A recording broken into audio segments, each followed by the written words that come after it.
Hello everyone and welcome back once again on ज्ञान और विज्ञान चैनल। तो आज उसी सीरीज़ में मैं 2008 आईआईटी जेईई का अल्काइल हैलाइड टॉपिक से रिलेटेड क्वेश्चन लेके आया हूँ।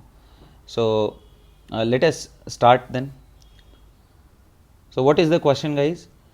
The major product of the following reaction is. ये इतना देखिए डरावना सा मॉलिक्यूल दिया है और ये एक रिएक्टेंट है और पूछ रहा है इन चारों ऑप्शंस में से कौन सा यहाँ से करेक्ट है। तो अब पहला चीज़ यहाँ पे ये समझना है कि बहुत सारे स्टूडेंट यहाँ एक मिस्टेक करते हैं कि ये न्यूक्लियोफाइल देख करके PHS माइनस न्यूक्लियोफाइल देख करके, this is nucleophile guys, okay. And आप लीविंग ग्रुप देखना चाहते हो, so there are so many leaving group. Fluorine is also but poor leaving group, but yes it is also.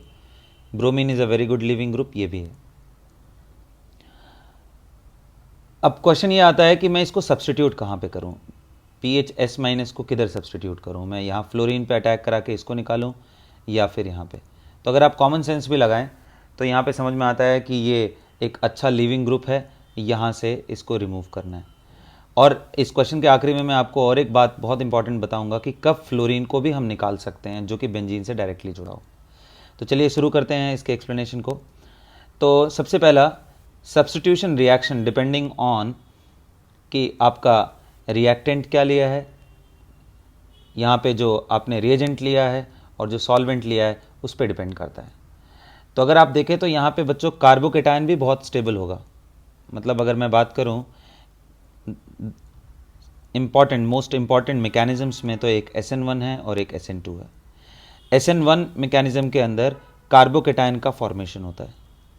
SN2 के अंदर सिर्फ और सिर्फ transition state, single transition state से ये प्रोडक्ट बनाता है। कोई इंटरमीडिएट का फॉर्मेशन अल्काइल हैलाइड में SN2 मैकेनिज्म में नहीं होता है। तो अब ये दोनों में से ये कौन सा मैकेनिज्म फॉलो करेगा, उसी पे इसका प्रोडक्ट डिपेंड करेगा। तो वो उस नेचर में कौन सबसे इंपॉर्टेंट फैक्टर है, कार्बोकेटायन को प्रमोट करने वाला इंपॉर्टेंट फैक्टर या फिर SN2 को प्रमोट करने वाले कौन से फैक्टर्स हैं? तो कार्बोकेटायन तो यहाँ स्टेबल बन रहा है, उसमें कोई डाउट नहीं है, प्लस। लेकिन आपको ये भी मालूम है साथ साथ में कि लिविंग ग्रुप के अगर बीटा और गामा अनसेचुरेशन रहे तो वो SN2 को भी फेवर करता है। तो ऐसे केस में हम इसको डिसाइड कैसे करें? तो रिएजेंट कोई डिसाइडिंग, मतलब रिएक्टेंट कोई डिसाइडिंग फैक्टर नहीं है, फिर क्या करें? वैसे केस में आपको देखना पड़ेगा सॉल्वेंट कैसा लिया गया है और न्यूक्लियोफाइल कैसा लिया गया है। सो सॉल्वेंट का रोल आपको मालूम है कि कार्बोकेटायन की स्टेबिलिटी के लिए, यानी चार्ज इंटरमीडिएट अगर आपको जनरेट करना है, कोई भी R+ जनरेट करना है, तो R+ के लिए ये नेसेसरी है कि उसको स्टेबलाइज करने के लिए चारों तरफ से पोलर प्रोटिक मीडियम होना ज़रूरी है। तभी कार्बोकेटायन और लिविंग ग्रुप, यानी कि वहाँ पे जो Br- है, ये चारों तरफ से स्टेबलाइज हो सकते हैं। मैं ऐसे दिखा दे रहा हूँ। तो जब तक ये स्टेबिलिटी इनके पास नहीं है तब तक SN1 से जाने का चांसेस कम है। तो ज़रा यहाँ सॉल्वेंट देखिए, आपको आइडिया लग जाएगा कौन सा सॉल्वेंट लिया गया। Di methyl formamide. Di methyl formamide अगर आप स्ट्रक्चर ड्रॉ करें तो ये कुछ इस तरह से है, फॉर्मामाइड।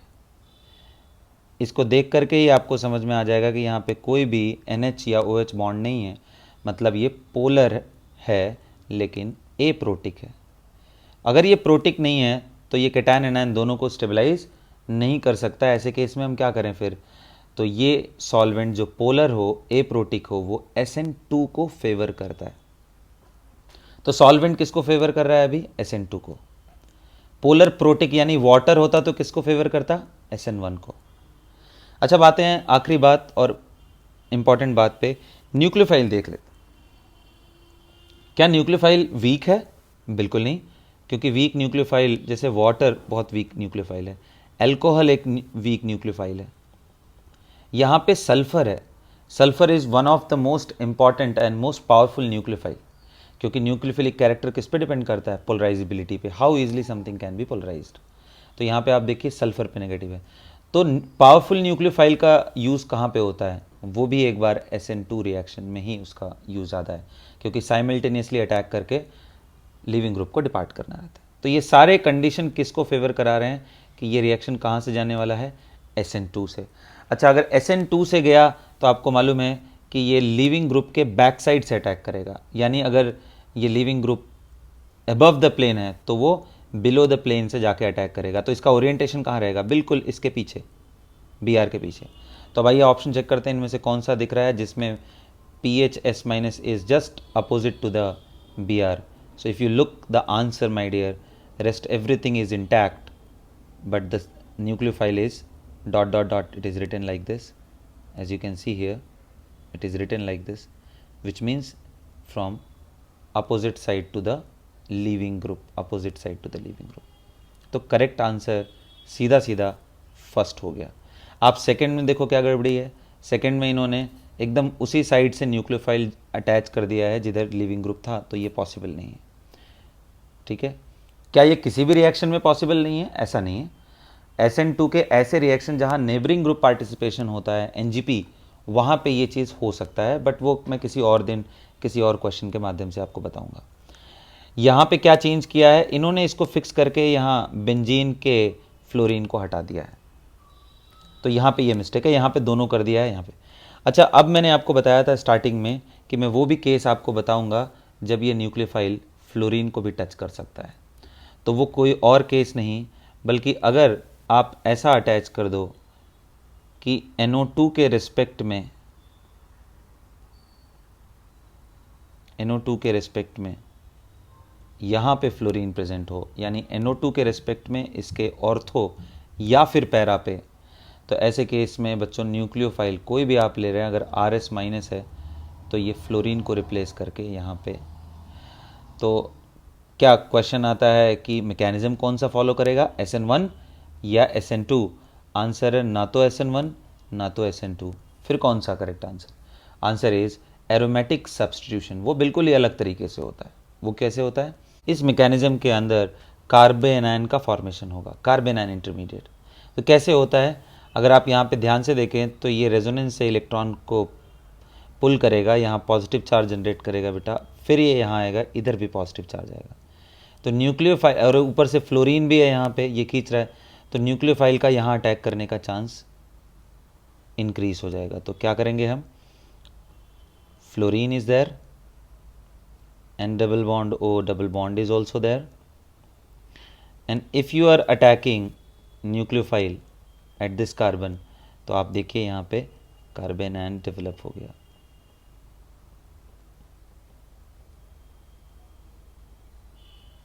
ये न्यूक्लियोफाइल है, और ये कार्बेनाइन स्टेबलाइज किया जाएगा किसके द्वारा? ये डबल बॉन्ड O, ये क्या करेगा बच्चों? ये इधर आएगा, ये इधर आएगा रेजोनेंस से, और यहाँ पे मैंने एक साथ ड्रॉ कर दिया है, आप स्टेप बाय स्टेप भी ड्रॉ कर सकते हो, फ्लोरीन एंड न्यूक्लियोफाइल।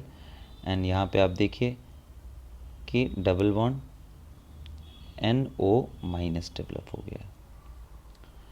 सो ये नेगेटिव को जब तक ऑक्सीजन अपने हेड पे नहीं लेगा, यानी high electronegative will acquire the negative charge. Unless this factor is going to happen, you cannot expect the generation of the carbanion over here. तो जब तक कि ऑक्सीजन के पास नेगेटिव चार्ज ना आए या हाई इलेक्ट्रोनेगेटिव के पास ना आए, तब तक वो नेगेटिव स्टेबलाइज नहीं होता है।